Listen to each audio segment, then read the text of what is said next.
Israel ने शुरू की है ईरान पर लगातार बमबारी और ईरान पर बड़े पैमाने पर हवाई हमलों की एक नई लहर इजराइल की ओर से। इजरायली सेना ने दावा किया कि तेहरान, इस्फहान और दक्षिण इलाकों में ईरानी शासन से जुड़े अहम इंफ्रास्ट्रक्चर्स को बनाया गया है टारगेट। कई शहरों में यहाँ पर एक साथ स्ट्राइक की गई। तो इजराइल का दावा यह है कि सरकारी ढांचों को ही निशाना बनाया जा रहा है। जितने भी गवर्नमेंट के अहम इंफ्रास्ट्रक्चर्स हैं उन्हें निशाना बनाया जा रहा है।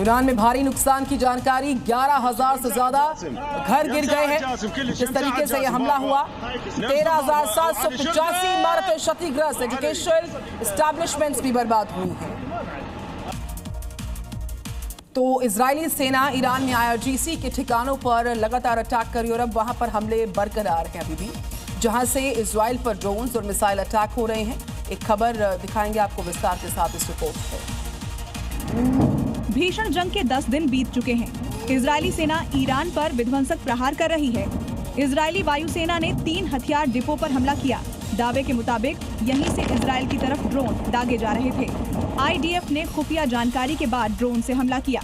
इजराइल का दावा है कि इस ऑपरेशन में ड्रोन स्टोरेज साइट्स और एयर डिफेंस सिस्टम को भी निशाना बनाया गया ताकि ईरान की हमले और रक्षा क्षमता को कमजोर किया जा सके। मिडिल ईस्ट में जारी है भीषण जंग। तेहरान में लगातार हो रहे ताबड़तोड़ हमलों से भारी तबाही। पूर्वी तेहरान पर हुए भीषण हमले में कम से कम 40 लोगों की मौत।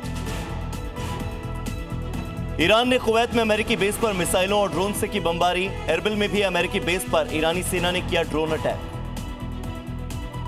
अमेरिका की ईरान पर भारी बमबारी की तैयारी। ब्रिटेन के फेयरफोर्ड स्थित रॉयल एयरफोर्स बेस पर उतरे कम से कम 3 अमेरिकी B-52 बमवर्षक विमान।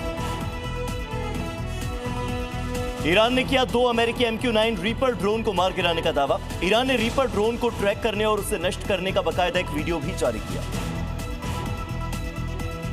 इजराइल की मिसाइलों और ड्रोन हमलों ने लेबनान में मचाई तबाही। कई इलाके मलबे में तब्दील। हिजबुल्लाह ने भी किया इजरायली सैन्य पोस्ट पर हमले का दावा।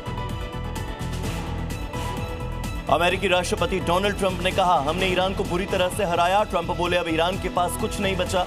ईरान के पास न नौसेना है न वायुसेना, सैन्य ताकत खत्म हुई। मिडिल ईस्ट में जारी भारी तनाव के बीच LPG गैस सिलेंडर पर केंद्र सरकार का बड़ा फैसला। घरेलू गैस सिलेंडर की बुकिंग के बदले नियम। घरेलू गैस सिलेंडर की बुकिंग और डिलीवरी में 25 दिन का होगा अंतर।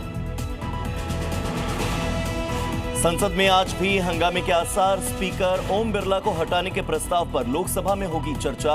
प्रस्ताव आने के बाद संसदीय कार्य मंत्री किरण रिजिजू करेंगे चर्चा की शुरुआत। गुरुग्राम के सिधरावली इलाके में हुआ बड़ा हादसा। निर्माणाधीन सोसाइटी की दीवार गिरने से 7 मजदूरों की हो गई मौत। ऑपरेशन रेस्क्यू लगातार जारी। प्रशासन ने दिए घटना की जांच के आदेश। महाराष्ट्र के भिवंडी में कचेरीपाड़ा इलाके के फ्रूट मार्केट में लगी भीषण आग। चपेट में आए 5 से 6 गोदाम। बड़े नुकसान की आशंका।